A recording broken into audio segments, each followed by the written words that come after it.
conversation about immersive storytelling. It's still there it goes. Hey everyone, welcome to our awesome conversation about immersive storytelling and animation powered by Better Youth. The Los Angeles Film School, of course, and Skydance. Skydance. I'm Ken Norman. I'm the online program director for Los Angeles Film School for animation. How's everybody doing this evening? I'd love to hear from you guys. Please post your comments and anything you would like to say into the chats. Before we get started, I want to definitely mention that we have guests watching on YouTube and here over Zoom as well.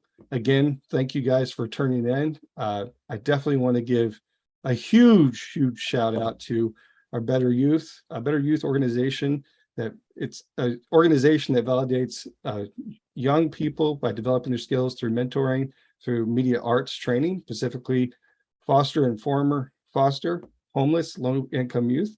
So let's give it up for Better Youth for sure, for definitely being here and being a big, huge supporter of it. I definitely love to have them here, so I want to definitely thank them. Also want to give a huge shout out to Skydance Media. So yeah, woo! That works closely with Better Youth as well. And through the focus of these mentorships, these awesome organizations, and the focus is the collective impact of helping diversity through entertainment and the tech industries. It's a huge thing, and I love any partnerships like this. Is like a huge thing that I just can just get behind, and it's just thrilling to be a part of. So I want to thank everybody for being here. So as everybody is trickling in, just so you know, we want to remind you that if you have any questions, again, please post them in the chat. Please let us know. For the panelists, this is definitely a roundtable conversation and discussion.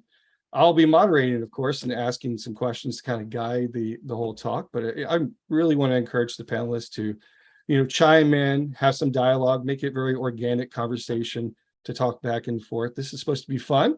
This is supposed to be informative. This is supposed to be a good time to learn about animation and just have a good experience. So to get started, though, I want to kind of go through who's our panelist and who's with us tonight. So I would love to just kind of work our way down here. So first and foremost, I want to thank Chrisie Morrison. Everybody hear it up for Chrisie real quick before I read her Bible. Yeah!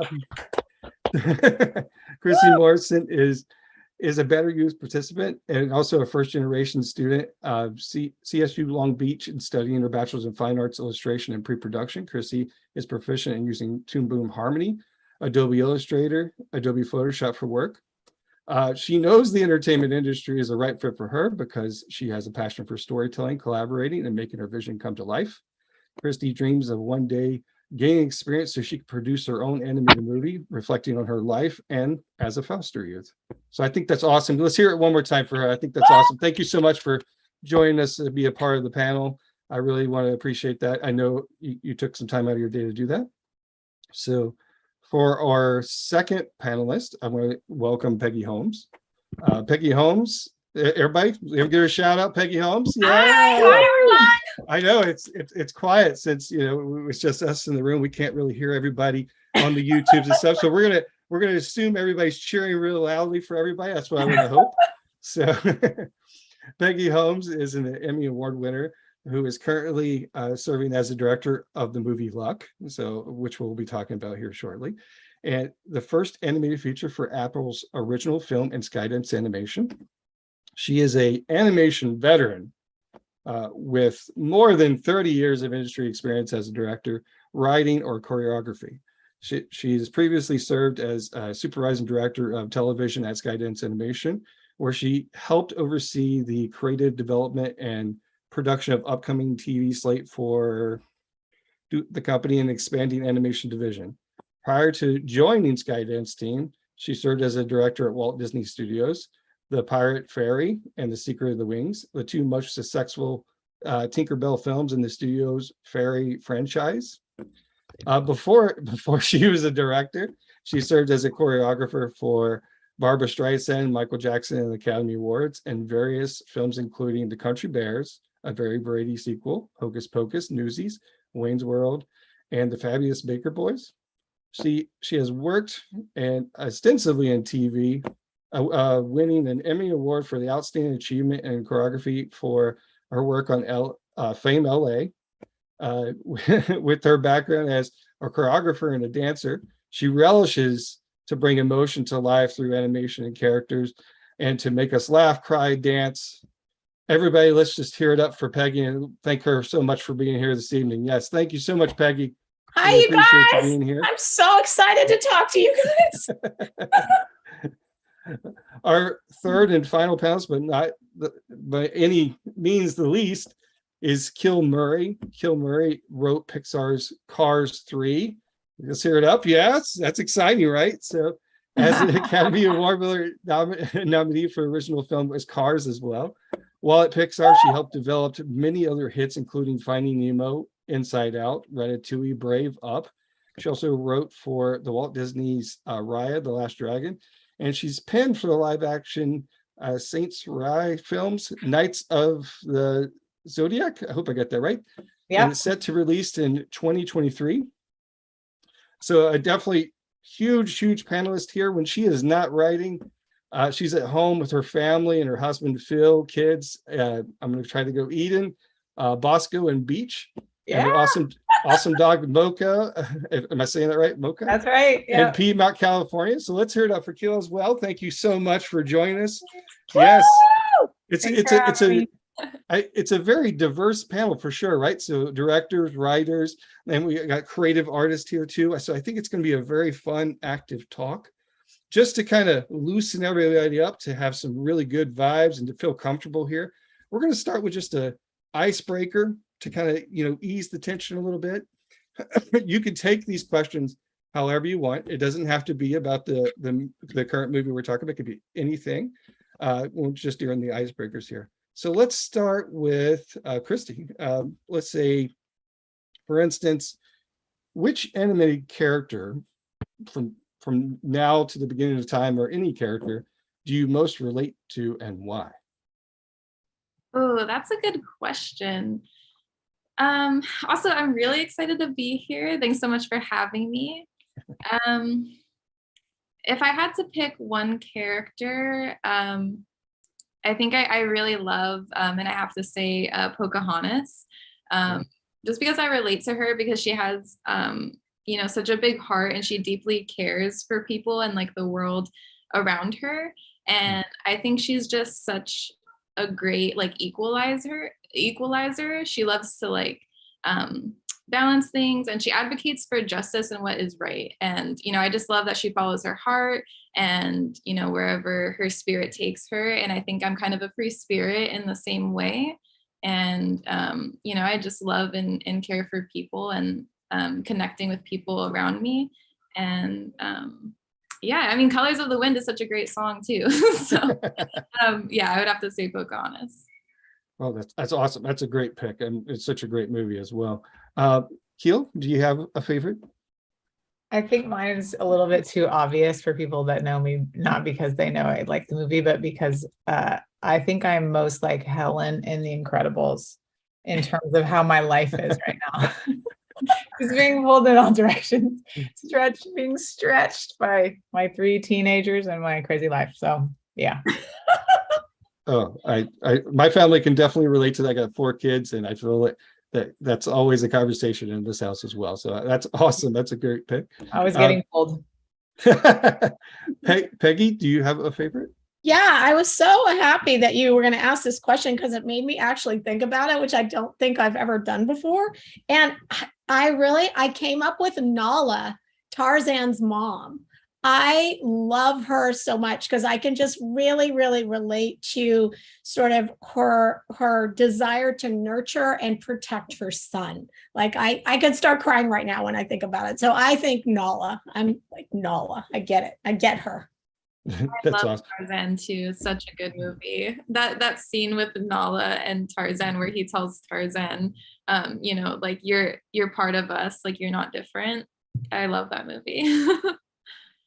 I personally feel that I relate most to Dopey, from Snow White. I feel like I'm always just trying to make people laugh and have a good time and enjoy what we're doing. So I love the answers. So this is perfect. So let's ask another one. So This one is kind of more like how you take it, so say I represent for blank. All right.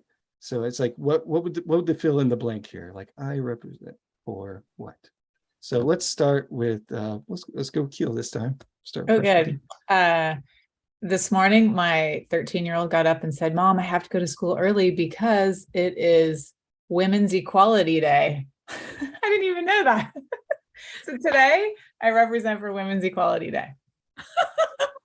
Mic drop. Go ahead, Peggy. Okay, good. Yeah. Okay. Thanks a lot. Okay. No, you know what? I represent for artists who are trying to put positivity and goodness out in the world. That's awesome. I love that. I am going to have to say that I have to represent for all of my fellow foster youth out there, following their dreams despite anything thrown at them. And, I just want to say to anyone who is struggling, anyone who's a former foster youth, you can be a leader, you can be a difference, and you can be great and be successful at your dreams. So I am here to represent them and hopefully speak to our experience and do them justice, I guess. Oh, I think that's great. I think I represent most for just the struggling artist in general. As a teacher, I love to see the growth of an artist. I love to see them be successful and to have that aha moment to like really, take a scale up. I think it's just great as a teacher to see that. So I think that's great. Okay, now to get it a little bit more aligned with the immersive storytelling part. So how about this question? Animation is transforming storytelling by what? And I'll just throw it out and whoever wants to answer first can go. Animation is transforming story. I think it's wait, let me say the sentence again. Animation is transforming storytelling by I think by making stories that are for everyone. I think animation has a special ability, maybe because it's a cartoon and so it seems accessible to all ages and all types of people, but I feel like also because of that, you are best served when you write stories that can touch everyone. So I don't know, I think that's unique to animation. Yeah, I would sort of just piggyback onto what Kiel's saying and say that I think what animation has always done and is continuing to do is in animation, we create characters that are relatable to many people, right? Relatable and help us understand ourselves more fully, and I think because it's animated, I think you feel a little safer kind of letting your emotions out and relating to those characters because there's a bit of a heightened reality in animation. And I think it allows you to kind of dive into the story even deeper and let down your guard as you watch the movie. So I think it's those relatable characters. That's so awesome. True. That's so true, Peggy. And I would also add that I think it's transforming storytelling by all of the artistry that goes into it. I feel like nowadays there's so many different ways to animate and so many amazing like art skills. And I just love in animation how beautiful it is that you can tell a story. It's the story itself and it's the relatable characters, but it's the part of it is the visuals for me as well as seeing new ways of showing that story to people. It's just mind-blowing all the time. No, I completely agree with you. I think it's more of the deeper emotional connection is why I like animation. It just feels like the more that things are progressing through the animation, it's just becoming a better connection to tell a better story and to convey more emotion. I think it's so great. I love animation in general. So, so let's get into the talk a little bit and just really talk about what is immersive storytelling. I mean, I personally think that immersive storytelling is art and design and media to influence the collective emotional core of an individual and kind of make it relatable. But I would love to hear like your take through your experiences, because we have a wide spread of experience from the beginning to up to like 30 years of just knowledge here. So I would love to hear what your personal take is on immersive storytelling. Yeah, I would say I'll go first. I would just say it's it's for me, it's as an audience member or as a creator, right? It's the idea that the audience can get lost in the story and forget that they're watching a movie. That to me is my definition of sort of immersive storytelling. When you can take someone on a ride where, you know, they just completely forget they're watching a movie and they get lost in the story. That's awesome. I think that's true. And it's weird if you think about it with animation, because it is, like Peggy said, a heightened reality, and it doesn't look ever like your real world, right? Even if they're doing a stylized version of the real world. So the idea that you can get lost in an animated film is even more, I guess, surprising to me. Because it's always, right, it's always an escape. So I feel like you have to connect to the emotion. For me, it's generally the emotion that is the most important thing in terms of holding my attention and drawing me in. That's what I want to immerse into. So I guess if it has that it doesn't matter if it's an animated world or not, right? You just find yourself inside of it. Yeah, I would agree too. Yeah, it's really about connecting to like the feelings of an animation.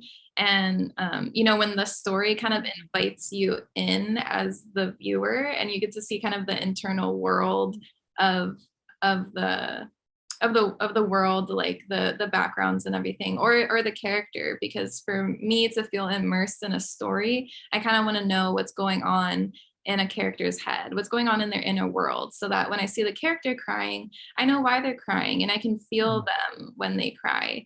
Or I want to be immersed in the actual world and the scenery, and like I want to be shown, you know, like a close-up of I don't know, laying in long grass and actually seeing it sway in the breeze. And animation has a really beautiful way of doing all of these little details that make you feel like you're actually there in that heightened reality. And I think that's why I just really love animation too. No, I think all that's great.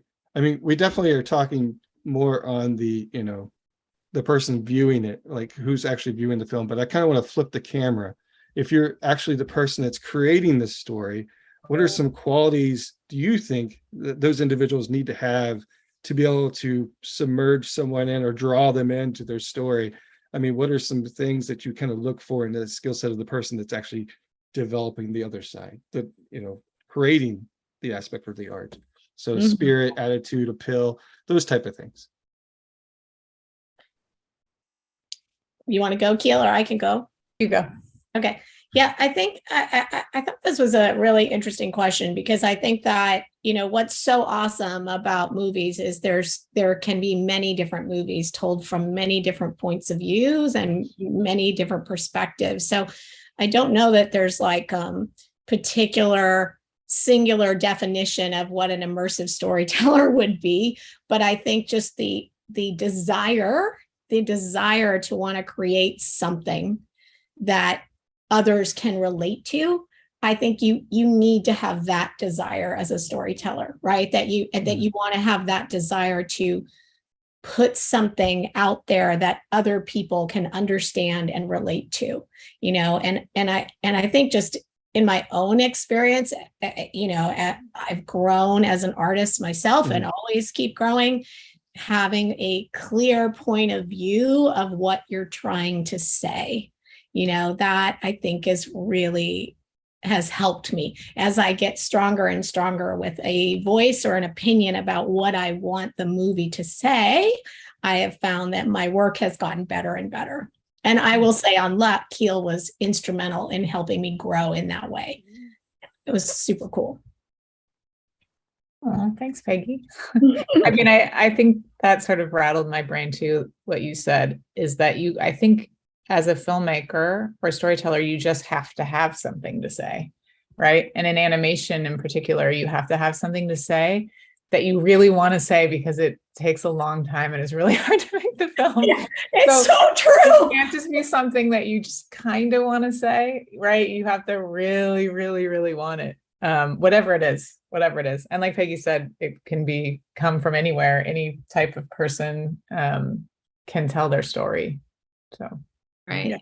Yeah. And as someone who is like just starting out, I would say just from my experience of, aspiring to be an immersive storyteller, that is true. You want to have a clear vision of, what is it that you want to tell people? Like I ask myself, like, if I could have everybody, sit down and I just had a minute of their time, what is it that I would want them to know the most? And that kind of like is what guides me. But I guess on a more technical level, since like I am starting out and trying to like work my way up, when I am thinking of my stories and stuff, I try to be, detail oriented. Like you really want to flesh out your whole idea and know what you want to say, know what kind of emotions you want to get across. And I think if you're a storyteller and you're looking to be in animation, I would probably assume you're probably also an empathetic person or emotional or something like that, because you want to be a storyteller because you probably have those same values of connection. And I really value connection. That's really important to me, and connecting with others, and I want to be able to do that creatively. So if I had to give a tip to anybody else starting out new, is just be true to yourself. That is so important. Be true to yourself about what you have to say, even if you feel like no one else has ever said it, and just be really detailed about what that is. No, I think that's great. So just my own notes here, because I'm also taking notes for my students as well. So recap, I would say a very passionate person based off what you're saying, someone that's extremely focused on a singularity idea that you want to convey, and strong grit to complete it. Does that sound pretty accurate? So, yeah, that's okay. fair. Awesome. True. Yeah, all true. Yeah, no, I think it's great I love hearing. I appreciate you guys sharing that with us and being so open to share that. So, I think we're here today too to also talk about the movie Luck. I mean, we definitely want to talk about the movie Luck. Luck is an animated movie that follows the story of Sam Greenfield, the unluckiest person in the world, suddenly finding herself in a never before seen land of luck. She must unite the magical creatures and to basically unite the magic creatures there to turn around her luck. So I think at this point, before we even go deeper into a conversation, is everyone okay? I think we should watch the trailer. What do we think? I think it'll be fun to get everybody excited and hyped up, and let's just watch the movie. I've personally seen the movie. It's great. So I want everybody to enjoy it too. So let's put the trailer up. Sam, if you could, please.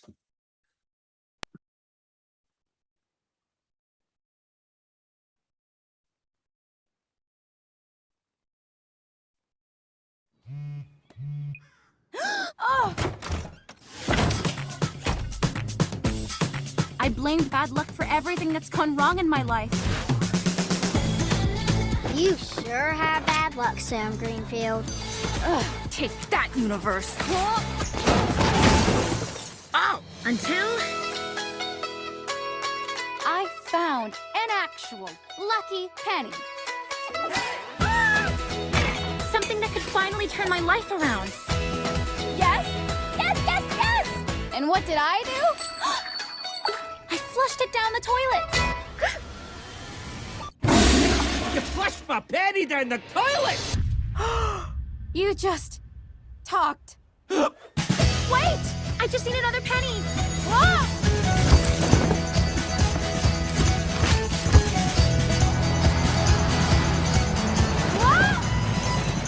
Always with the obnoxiously long password.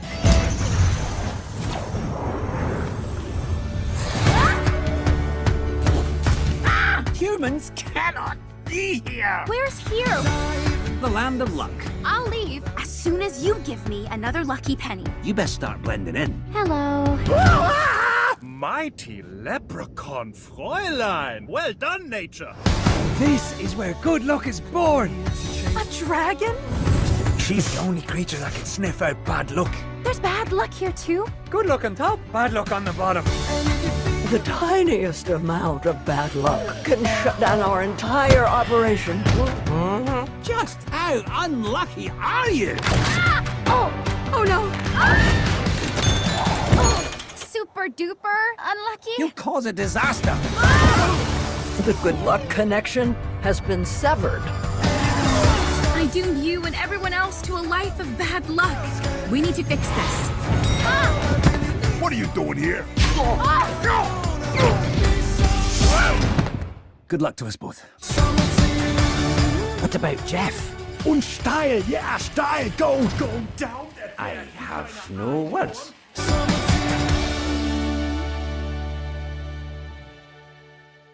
That's awesome. Thank you guys. Yeah, I was gonna shout out. That's amazing. I love the movie. And just so everybody knows, it is out and you can view it now on Apple TV. So please, not right this second, after this talk, please go watch it and enjoy the movie, of course. Sam, the lead character in the movie, is also from the foster care system, which kind of relates to the Better Youth family that we have with us today at one of our sponsors. I also want to ask just Kiel and Peggy, what were some methods in developing the story and what steps did you take to kind of, make this film kind of an immersive experience? Like perspectives, color choices, intent. Oh, how do we make it immersive? I thought you were going to say something about Sam. So I was thinking about the foster stuff.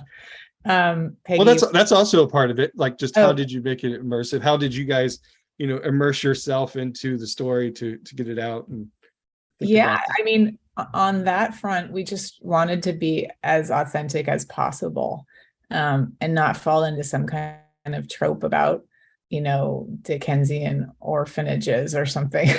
Like, how does it really work now? And what is the system like? And what happens? I mean, I didn't even know anything about the aging out idea or process at all before working on this. And it was so compelling to meet with foster youth who had gone through the same process and could tell us their real stories, and meeting with people who worked with them and still work with them. And so I would say, in terms of immersive on that part of it, it was all about research and talking to people who know about it and have lived it.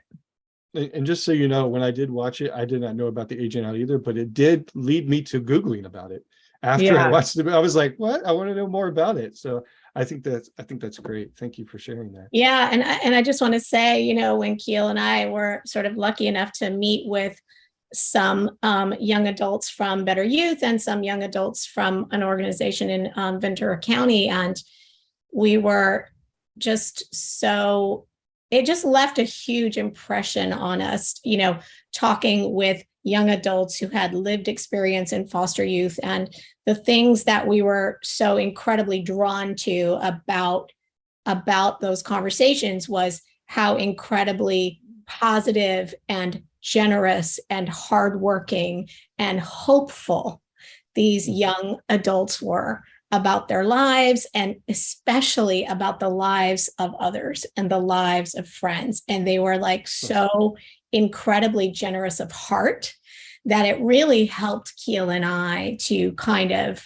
shape Sam, our lead character and our protagonist. It really inspired us to shape Sam in a very specific way and to tell the story in a very specific way that felt grounded in sort of the hope that we felt when talking to these amazing youths, like young adults. And so we just were really mostly, I think, struck by the positivity and this idea, the movie is called Luck, and Sam is the unluckiest person in the world, and yet she's still positive. And we were really thought that felt honest and real after speaking with these young adults and them telling us their stories.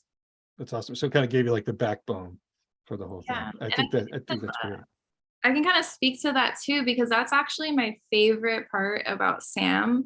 And I was kind of taken back because not only was this my first movie ever seeing a foster youth featured, but as I got to see her story developed, I just loved how accurate it was, because in my own experience and in my experience meeting other foster youth or underprivileged youth, that is so true. They are some of the kindest people I have ever met. And most of us, all we care about is just taking care of other people, because we don't want other people to ever experience what we've been through. And we know how hard it's been to go through what we go through. So we end up flipping the script and taking care of other people and trying to make other people happy, because we know what it's like to be sad. So I just really love that part about Sam being positive, even though there are so many funny moments of just the unluckiest things happening to her.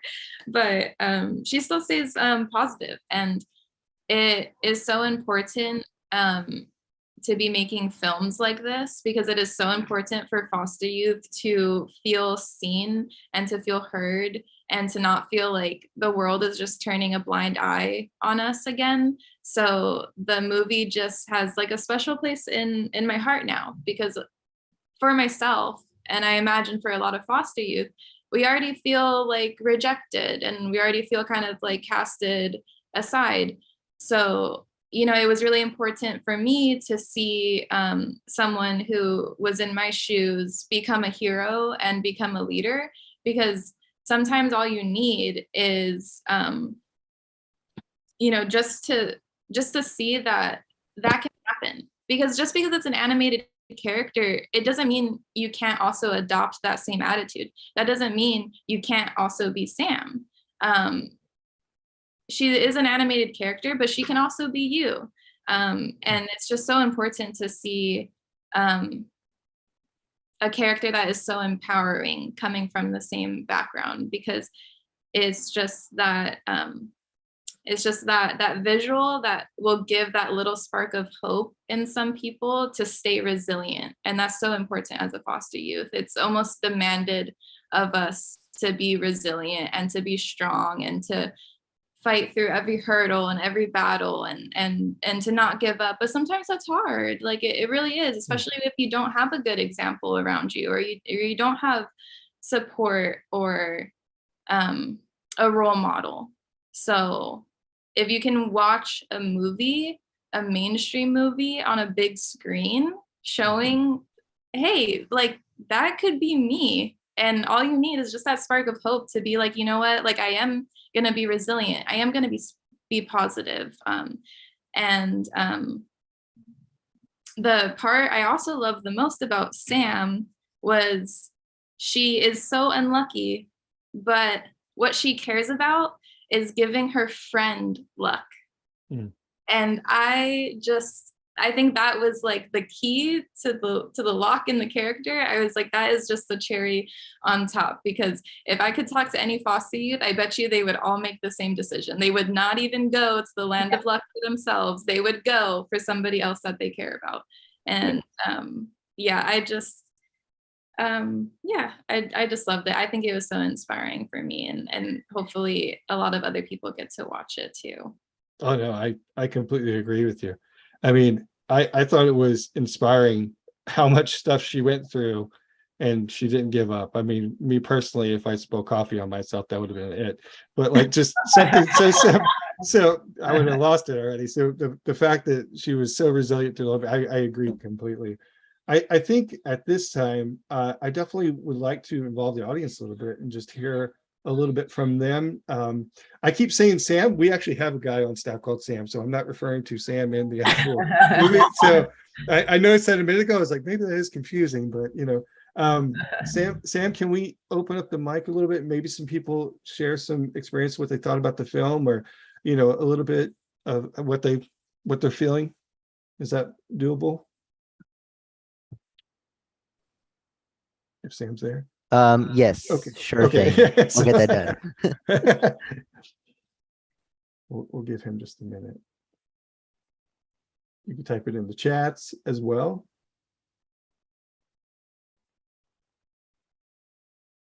You just say, hey, Sam, let me speak. I'd love to hear from you.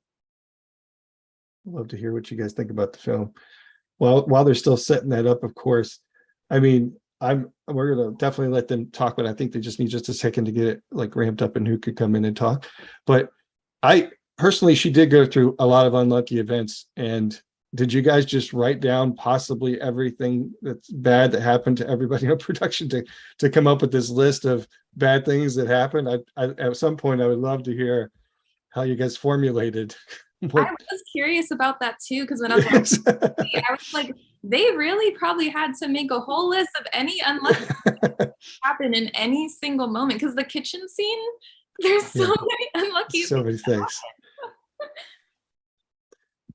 Yeah, we did make lots of lists, and what was challenging about it was then to actually drill down onto the ideas and say, but does this feel like something that's lucky or unlucky, or is it something that the person could have caused?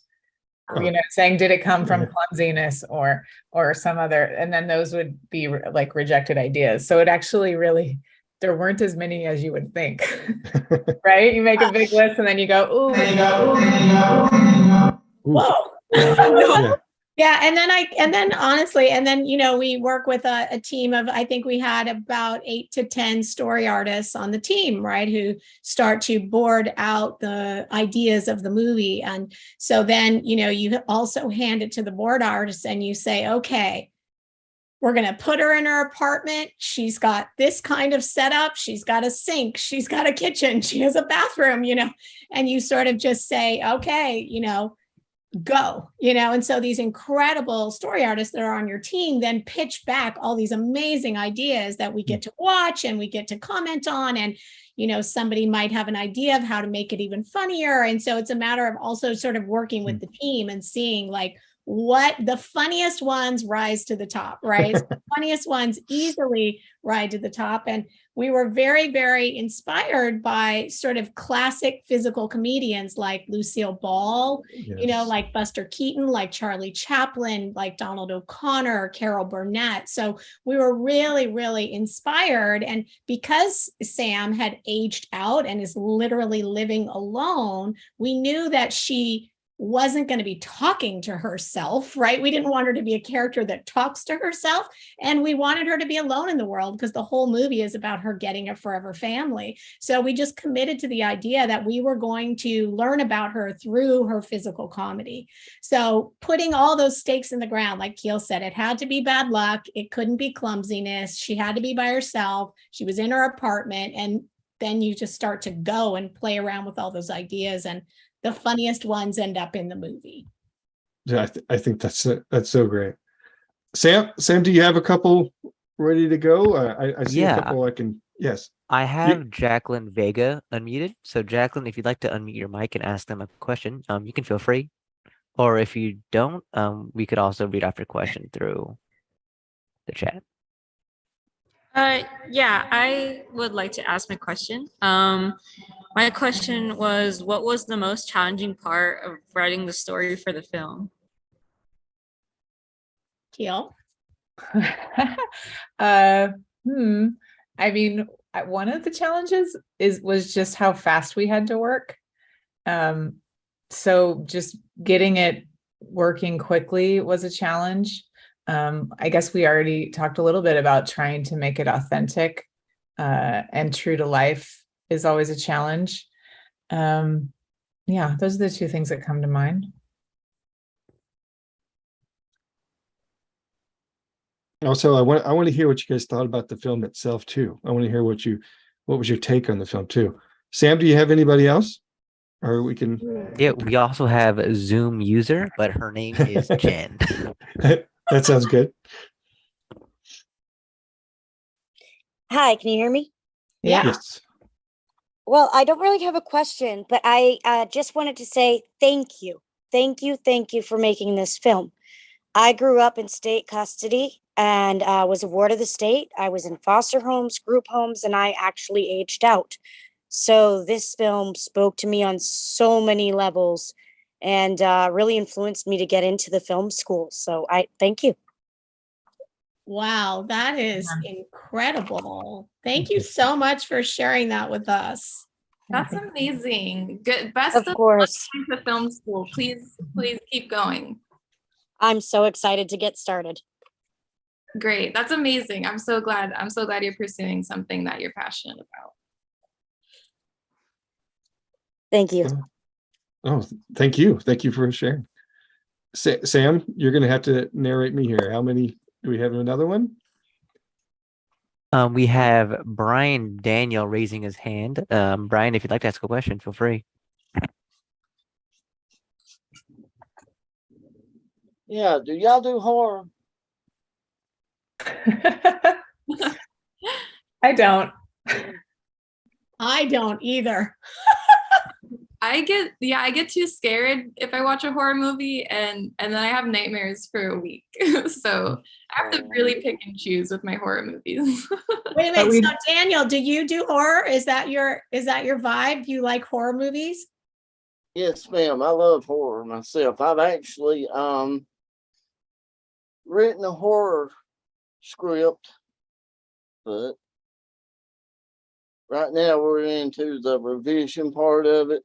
Mm-hmm. And we're fixing to do the final draft next class. Oh, that's amazing. Is it scary? Is it really scary? I hope so. Yeah. But let's see here. I did have another question, but I forgot it. That's okay. You could still put it in the chat later if you come up with another question. What's a good cure for repetitiveness? Being too repetitive. That's one of my problems. I'm very repetitive. With ideas, you mean? Or... Yeah, I mean, I have a bad habit of, like, for transformation, I have a bad habit of, saying the same thing over and over instead of just saying, well, they transform, they go on. No, I want to get into detail each time. I just wanted to, my instructor I'm with now has already said you don't have to do that. Just, give a description one time and then go from there, because your audience already knows what's happening. Oh yeah, in the actual script itself, you mean? Right. Yep. You do what your professor said. Brian, yeah. Thank you so much. I think the one thing that the whole group can take away is really just telling an immersive story. It doesn't really matter if it's lighthearted, if it's comedy, if it's horror. I think it's just telling a story to immerse people to convey an emotion. So I definitely think it's relatable to the whole immersive experience for sure. So thank you for sharing that with the group. I think it's very fun. But I want to kind of move this back to Luck and talk more about that experience of the film itself. Yeah. I know there was a couple more. Do you have one still? Yeah. One more person? We have Sid up next. Sid, if you'd like to take it away, feel free. Hi, everyone. I'm sitting here with my student, Priscilla, who has a question. Yes. Hello. Hi. Well, first, I just wanted to say that I really enjoyed Luck, the movie. I thought it was really cute. And I really loved that you got into foster youth, just because I personally have a couple of friends who grew up as foster kids, and I know the struggles that they told me they went through, and it's not something you always see in animation, so I just really appreciated that was the main storyline. And basically my question for you guys at Skydance would be, how did it impact you, talking to people who were in foster youth and learning about that to, really write that in the immersive storytelling?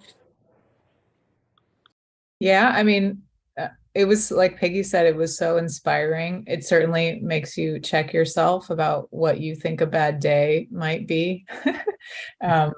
Like Ken said about spilling coffee or some small thing. We played a lot with those small bad luck things too, obviously, in the film. And that was one of the main sources of comedy, just sort of everyday bad luck things that happen to all of us. But talking to the young people that we talked to who had been through so many horrible things, and as we've mentioned, continued to have this really positive outlook. And again, were so generous and wanted to help their friends. I think it was just, that's who we just wanted Sam to be. Like Sam just kind of emerged out of those conversations.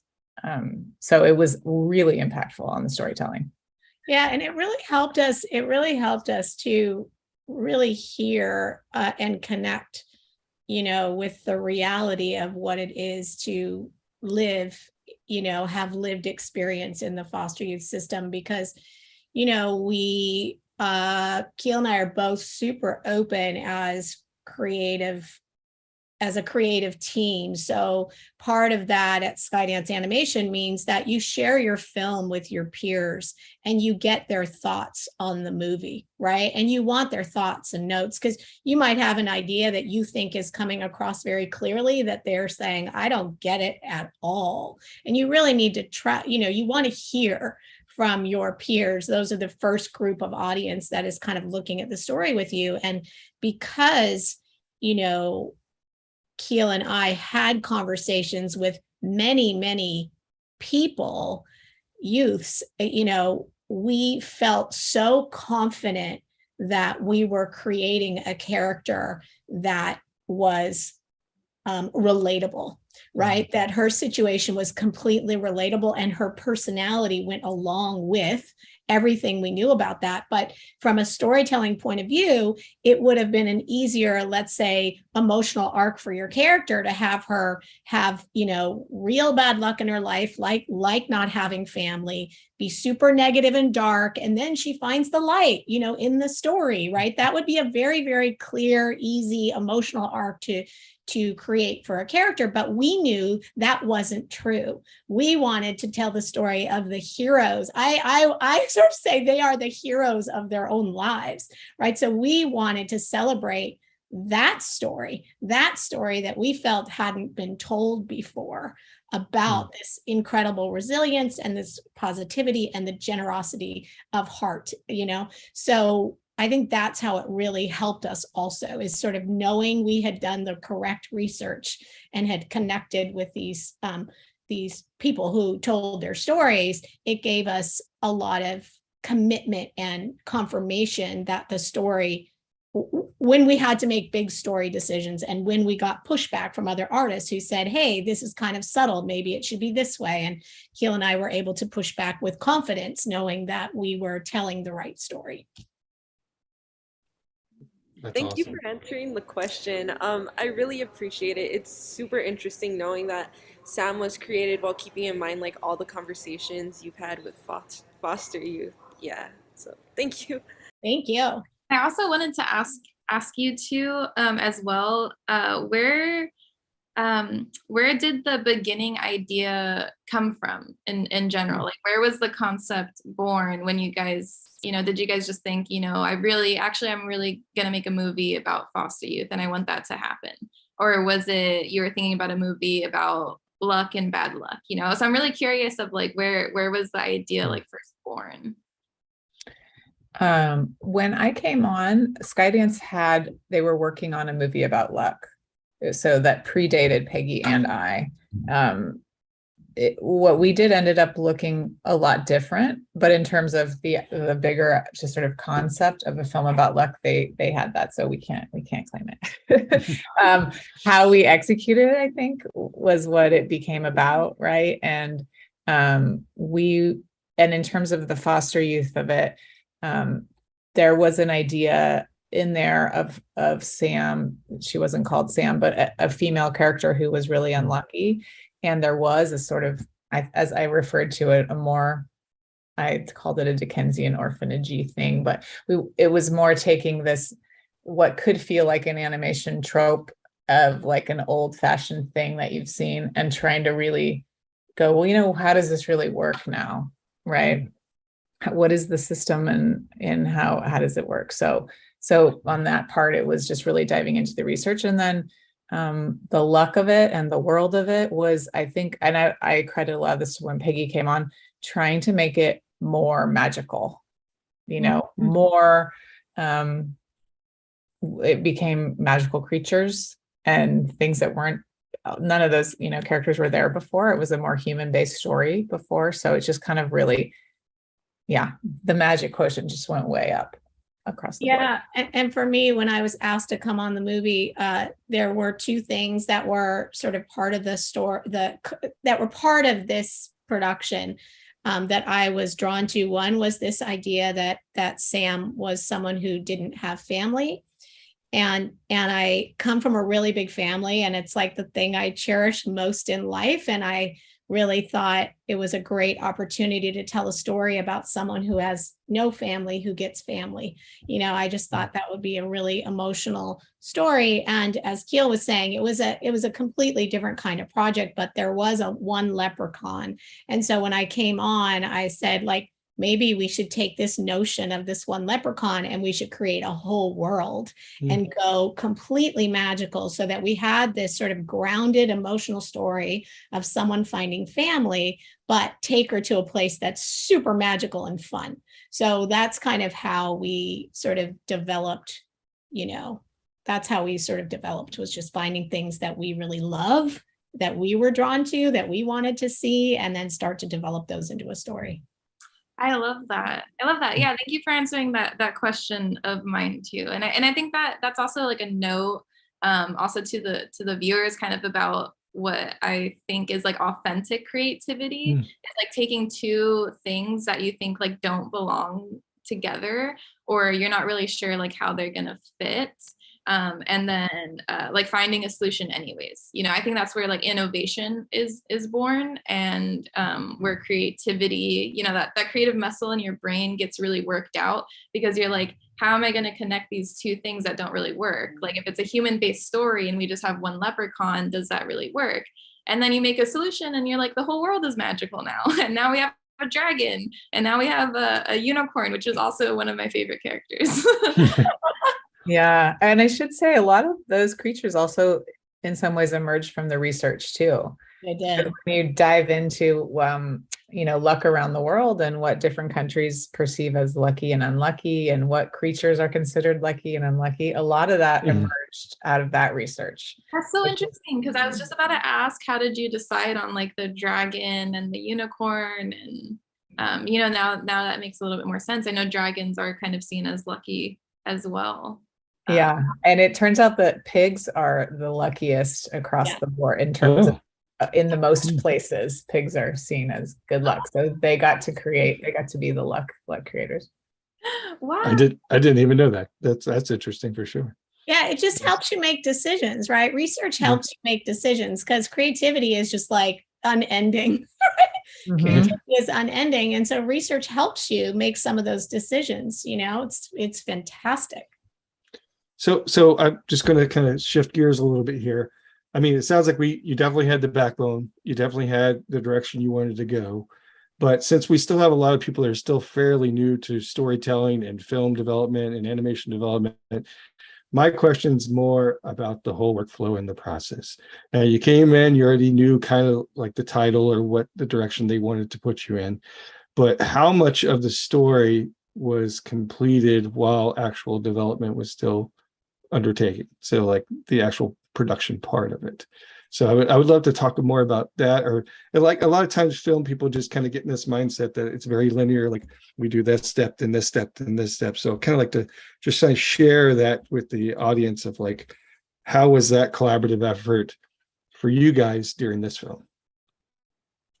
I mean, I can start, in the simplest terms in animation, you would go from sort of writing to drawing to drawings up on a screen, and then to animation. But as I mentioned, we had to work really quickly. And when Peggy came on and we did a sort of reboot, we had to move so fast that on this film, and it's the first time that I've ever worked this way, we were able to kind of be doing the writing and the drawing at the same time, kind of back and forth.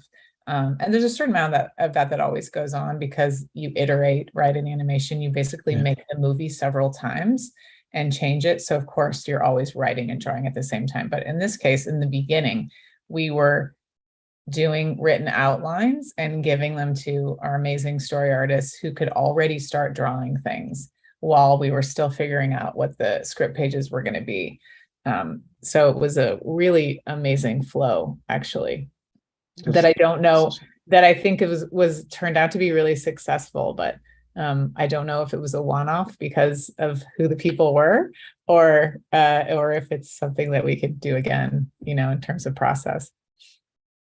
Yeah, it takes a certain amount of, I think, openness and patience. I think patience. So when you're working this way, where we're handing, Kiel writes an outline, Kiel and I sit and talk about, with our heads of story, Ray Shenese and Lawrence Gong, we sit and talk about what does this moment need to be? What does this scene need to accomplish? Right? We talk about that. We land on what that is. Kiel would write an outline, and then we'd give it to the story artist, right? And then we would be moving on to the next moment that we had to create. And always there's going to be change, right? There's just always going to be change when you're sort of working in such an organic way. So everyone had to be really patient about the fact that we're going to hand something to the story artist on Monday. By Thursday, we might have changed our mind about a story point or something we needed, and they would have already maybe drawn that moment, right? So it really, really took a lot of patience on everyone's part to kind of be open to that kind of flexibility, and we would do everything we could to immediately contact the story artist or the art department when something changed. We would do everything we can to make sure we save their creative energy and that they're not, doing 300 panels on something that we know we're going to throw out now. So it just really took, I think, a lot of diligence and patience to work that way, but it was also really fun.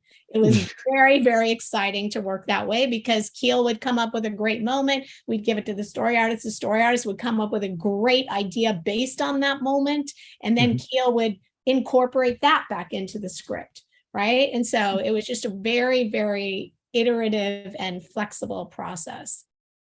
It does sound like fun. So it sounds very flexible, and you got it. And by the way, it was all on Zoom. So it's literally like people drawing something, holding it up, going, were you thinking that? Is that the expression you were thinking? We're like, yes. And then they literally take a picture, send that to the story artist, like literally like this over Zoom. That was actually my next question, like technology. Like, do you feel that technology, I mean, Peggy, you've been doing it for 30 years. You both have, you wrote for several animated features, Kiel. Do you feel like the process besides Zoom is changing in the sense that, technology is now submerging itself more into the pre-production side of things? Or do you feel like it's still pretty much the same as it was 10 to 15 years ago?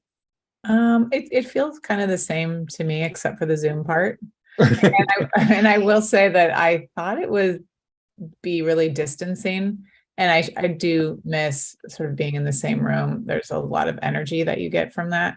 But for story conversation, I found it to be really intimate because when it was, Ray and Lawrence and Peggy and I in a Zoom room, we were sort of like in each other's bedrooms or kitchen or whatever, and just the four of us. And I was like, wow, this is a kind of intimacy that we would never have if we were at the office. So for certain things like story, I think Zoom, it worked just fine. I think it's harder in other parts of the process, I think, not to be together, but.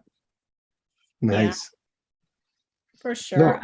I would say we did sort of get to trust each other in a way that I don't think we would have if we had gone into the office every day. Because literally, like Kiel's saying, we knew like Lawrence's toddler needs a cup of water, like we got to know each other's families in a way that we never would have, had it not been for COVID. So that was one of the, in true Sam fashion, being positive, that was one of the positive things of us working from home, I think.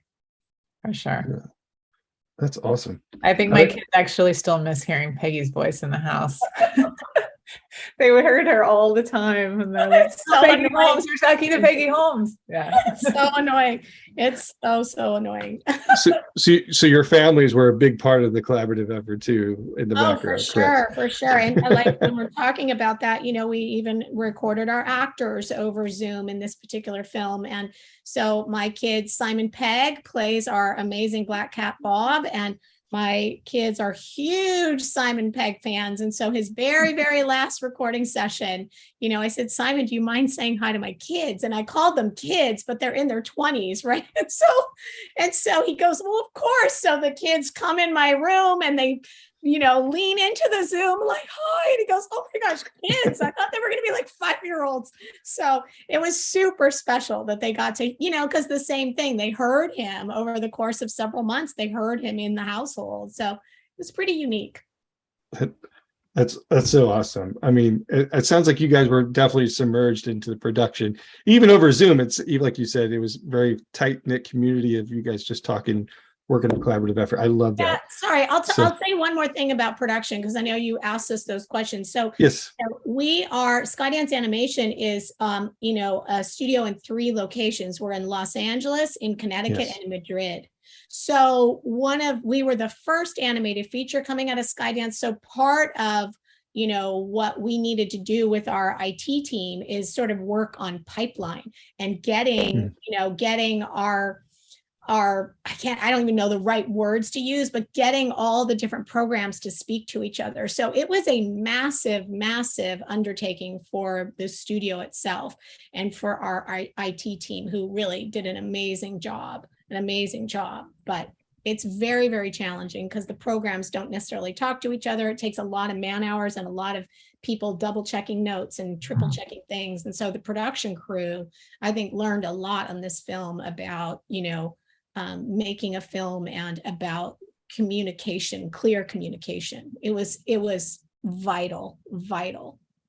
That's awesome. I mean, it is so like Zoom kind of opened it up. You don't even have to really be in the same state or even country anymore, right? So it's like you have that kind of flexibility. I think that's great.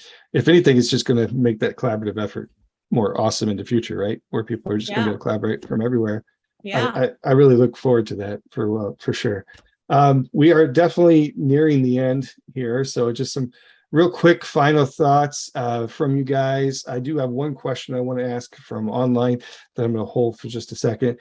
But, give me some final thoughts of why am I an immersive storyteller, or maybe some tips we have a variety of people here from film, from animation, but also from writing for film and television. There might be some people from that degree in here as well.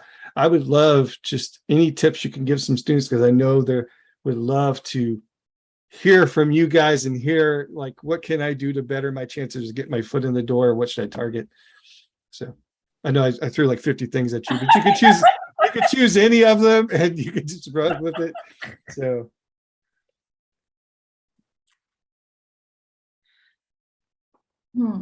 Okay, I'll start on one thing. I'll start on one point, because I think one of the questions you asked us the other day to be prepared with is, I am an immersive storyteller because, and so I did think about that. And I personally love watching stories in all forms, right? So I love watching movies, I love watching TV, I love watching plays, I love watching musicals, documentaries.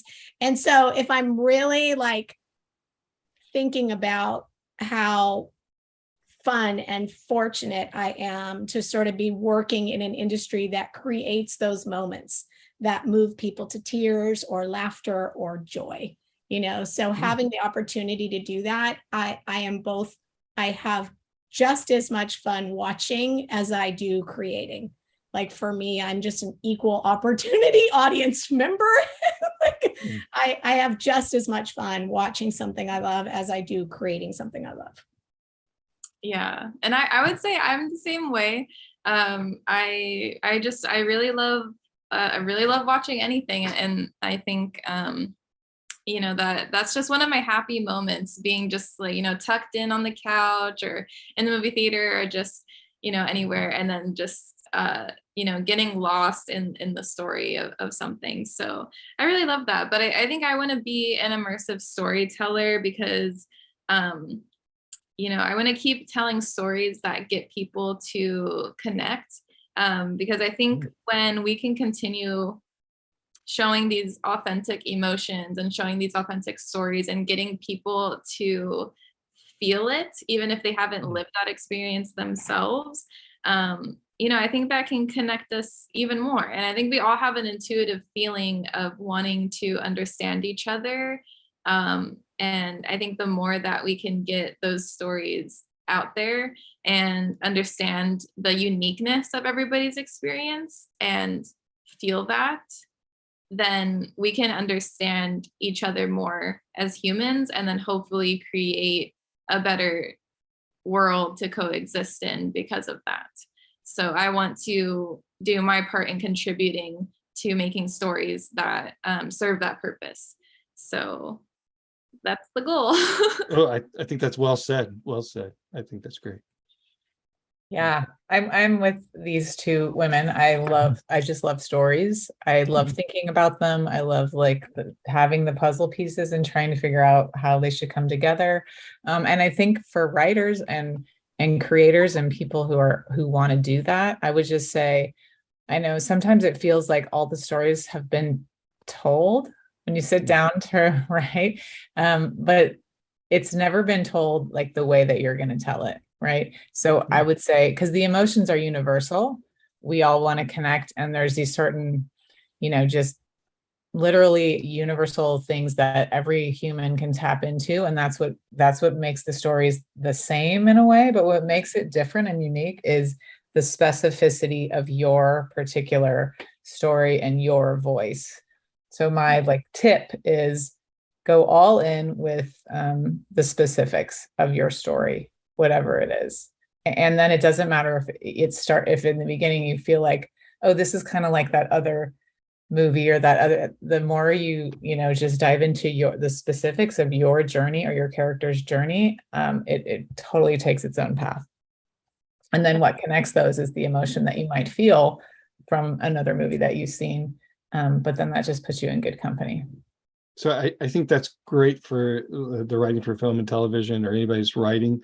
I guess with film individually or animation, with them doing portfolios, if you were looking for somebody to kind of join your team, what are the qualities in a really small, because most of these animation reels are really small and short, you think they should target to really home into you, like make that connection with you as an individual, going, yeah, I think this person could tell my story.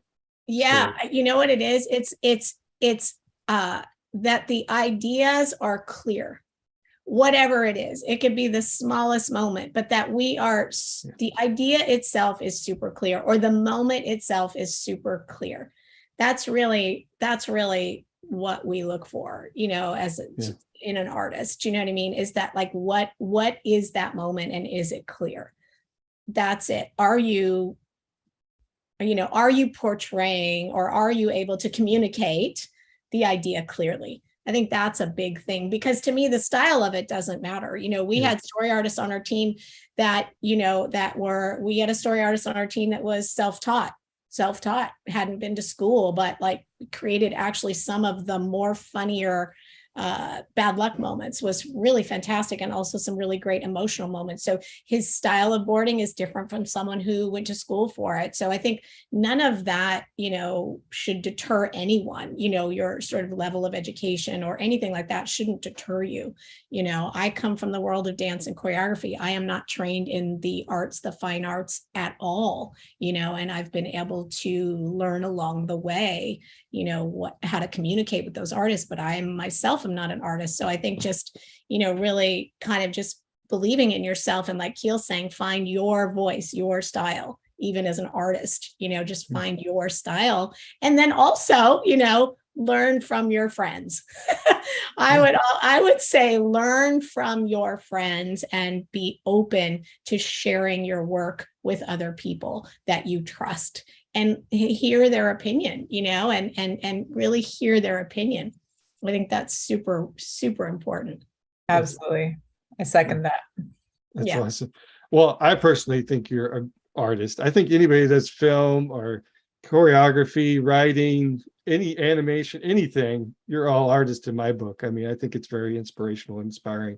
I personally want to thank you for your time and coming to talk to us as a panel.